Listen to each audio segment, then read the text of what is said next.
नमस्कार, आदाब, सत श्री अकाल। तो कैसे हो दोस्तों? उम्मीद है कि आप अपने घरों में अच्छे होंगे। तो चैप्टर हमारा चल रहा है नेशनलिज्म इन इंडिया, मतलब इंडिया में राष्ट्रवाद में कैसे करामात दिखाई, या मतलब करामात कुछ भी नहीं होता, ये स्ट्रगल होती है बहुत बड़ी।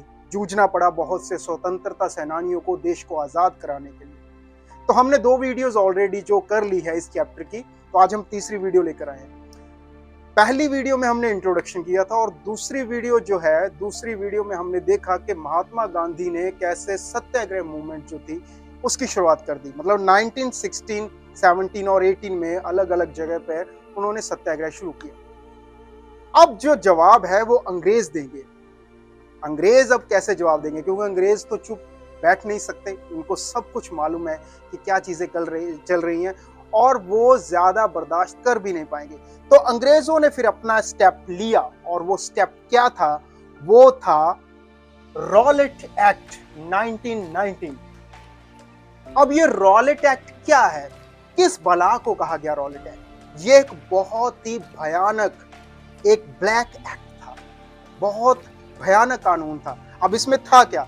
इसमें यह था कि अगर कोई भी सत्याग्रह करता है या मतलब किसी तरह की मूवमेंट होती है, एगिटेशन होती है, क्योंकि गांधी जी अब जो सत्याग्रह लगातार करते जा रहे थे, तो अगर कोई ऐसी मूवमेंट होती है तो बिना किसी ट्रायल के, मतलब बिना किसी मुकदमे के, किसी को भी जेल में 2 साल के लिए बंद किया जाएगा। जी हाँ, अंग्रेजों की एम्पीरियल लेजिस्लेटिव जो काउंसिल थी, उन्होंने ये डिसीजन लिया था कि 2 साल के लिए बिना किसी मुकदमे को किसी को भी जेल में डाल देंगे। इसके अलावा कोई भी वकील हायर करने का आपके पास राइट नहीं होगा, किसी प्रकार की दलील नहीं चलेगी। इवन के कि अगर आपकी तलाशी लेनी हो या घर की तलाशी लेनी हो तो कोई भी सर्च वारंट की इजाजत नहीं होगी। मतलब वो डायरेक्ट किसी के भी घर में घुसकर तलाशी ले सकते थे कि ये मूवमेंट में एक्टिव है या नहीं है।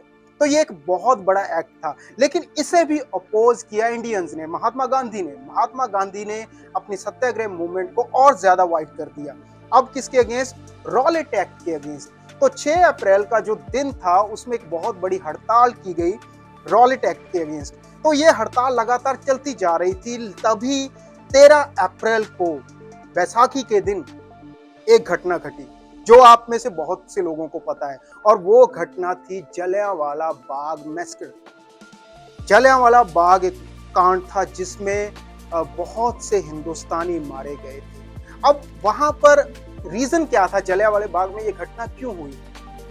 देखिए, जो मतलब रॉलेट एक्ट था, इसके अगेंस्ट हिंदुस्तानी जो प्रोटेस्ट कर रहे थे, तो 6 अप्रैल के प्रोटेस्ट के बाद जो लगातार प्रोटेस्ट होता जा रहा था, हड़ताल होती जा रही थी, तभी अंग्रेजों ने अपना रॉलेट एक्ट 2 लीडर्स पे लागू कर दिया, और वो 2 लीडर्स थे डॉक्टर सत्यपाल और डॉक्टर सैफुद्दीन किचलू। अब ये 2 ऐसे लीडर्स थे जो भारतीयों में जिनकी बहुत ज्यादा प्रथा थी। इवन के जो पंजाबी कम्युनिटी है, पंजाबियों में इनका बहुत ज्यादा रुतबा था।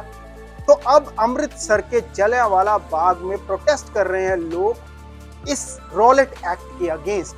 जरूरी नहीं है कि वहां पर प्रोटेस्टेंट थे, वहां पर जो मेला देखने आए थे, बैसाखी का मेला चल रहा था, तो वो भी लोग वहां पर आए थे। लेकिन जनरल डायर ने एक बहुत ही खूंखार मंजर दिखा डाला भारतीयों को। मतलब उसने बिना किसी निर्देशना के, बिना किसी वार्निंग के हजारों लोगों पर गोलियां बरसा दी जलियांवाला बाग में, और हजारों निहत्थे लोग मारे गए।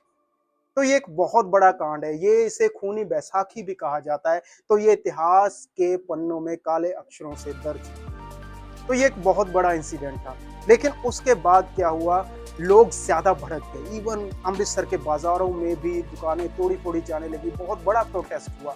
और उसके बाद अंग्रेज जो थे उन्होंने अपना कानून और ज्यादा सख्त कर दिया। तो अब इंडियंस का वहां से बचकर निकलना, मतलब किसी तरह की मूवमेंट करनी, तो वहां पर ब्रूटल ऑपरेशन करते थे जो अंग्रेज थे, पीटते थे, मारते थे और भारतीयों को पूरा तबाह बना रहे थे। और अब जरूरत थी गांधी जी को एक बहुत बड़ा ब्रॉड वाइड तरीके से एक मूवमेंट लॉन्च करने की, और वो मूवमेंट थी नॉन कॉपरेशन मूवमेंट। अब ये नॉन कॉपरेशन मूवमेंट क्या थी, क्यों जरूरत पड़ी इसकी, ये हम देखेंगे अगली वीडियो में। तो आज के लिए सिर्फ इतना ही दोस्तों, काफ़ी है। तो चलते हैं, इजाज़त लेते हैं, लेकिन जाते जाते वही दरख्वास्त कि अगर आपको हमारी वीडियो अच्छी लगती है तो कृपया हमारी वीडियो को लाइक कीजिए, चैनल को सब्सक्राइब कीजिए, शेयर कीजिए और खुश रहिए। Thank you so much.